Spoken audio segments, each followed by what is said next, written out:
S'il y a bien une quête commune à tous les créateurs, c'est celle de perdre le moins de temps possible à la réalisation des tâches basiques.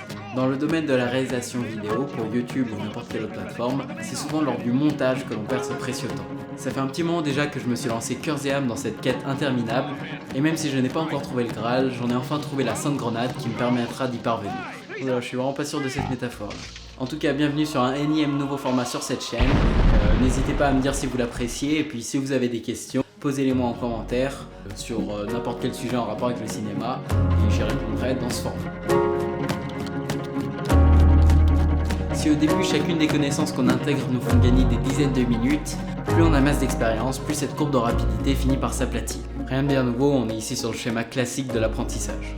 Mais sur cette courbe logarithmique, ouais, je passe des mots un peu compliqués pour paraître plus intelligent, on peut placer les étapes suivantes: connaissance du logiciel, raccourci clavier, utilisation des LUTs, création de proxy, organisation des fichiers du projet, suppression des LUTs pour ne plus jamais s'en servir, et enfin l'achat d'une licence Artlist grâce au lien présent dans la description afin de bénéficier de 2 mois gratuits sur une gamme de musique illimitée et de me faire bénéficier également de 2 mois gratuits. Ça c'est coché.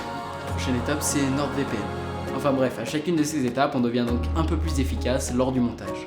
Mais de toute façon, je ne vous apprends rien, vous avez très certainement déjà vu la vidéo de Charles Sier. Donc rentrons dans le vif du sujet. Si toutes les techniques citées plus haut permettent de gagner du temps lors du montage ou assemblage, j'en ai trouvé une qui vous permettra d'accélérer, celle de l'illustration et des effets. Bon, en reportant l'échelle des mises à jour Premiere Pro à celle des découvertes archéologiques, c'est comme si je venais de dire que j'avais découvert Lucie. Mais bon, c'est un avantage pour vous parce que ça veut dire qu'il y a déjà plein de tutoriels sur YouTube qui parlent de cette technique que j'ai découvert. Ça vous sera particulièrement utile s'il y a une identité visuelle qui peut revenir sur plusieurs de vos projets. Beaucoup moins si vous allez vous servir de cet effet qu'une seule fois.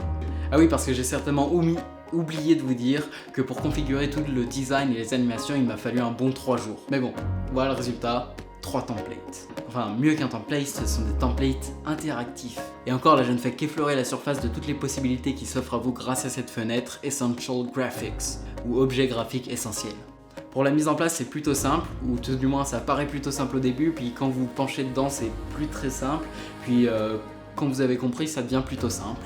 Mais en gros, il suffit de glisser les paramètres choisis dans cette nouvelle fenêtre afin d'obtenir un template customisable dans Premiere Pro ou After Effects. Il y a très certainement des alternatives sur Final Cut ou je ne sais quel autre logiciel. Par exemple, en cochant cette case, je peux désactiver la fenêtre au format paysage pour passer au format portrait, ou encore choisir l'image de mon fond d'écran, ou bien modifier la petite barre qu'il y a au-dessus de la fenêtre avec la caméra, la note. Enfin bref, il y a vraiment des centaines de possibilités, si ce n'est même plus, surtout pour ce qui est des motion designers et d'autres métiers dans le genre. Moi par exemple, ça va me permettre de faire mon montage en moins d'1 heure, tout du moins je l'espère, et ce sera validé par une encoche ou je sais pas quoi. Et voilà, grâce à ça, je me suis créé un template pour mon faux fond d'écran, pour ma fausse webcam et tous mes autres fausses fenêtres qui apparaissent. Intro avec écrit CQCC et le titre, et encore un template pour la fin, mais ça je vous laisserai le découvrir bien sûr parce que vous allez jusqu'à la fin. Et donc avec ces 3-4 templates, j'ai réalisé l'intégralité de cette vidéo. Et la semaine prochaine, je vous donnerai un autre tips sur comment gagner encore plus de temps lors de votre phase de montage.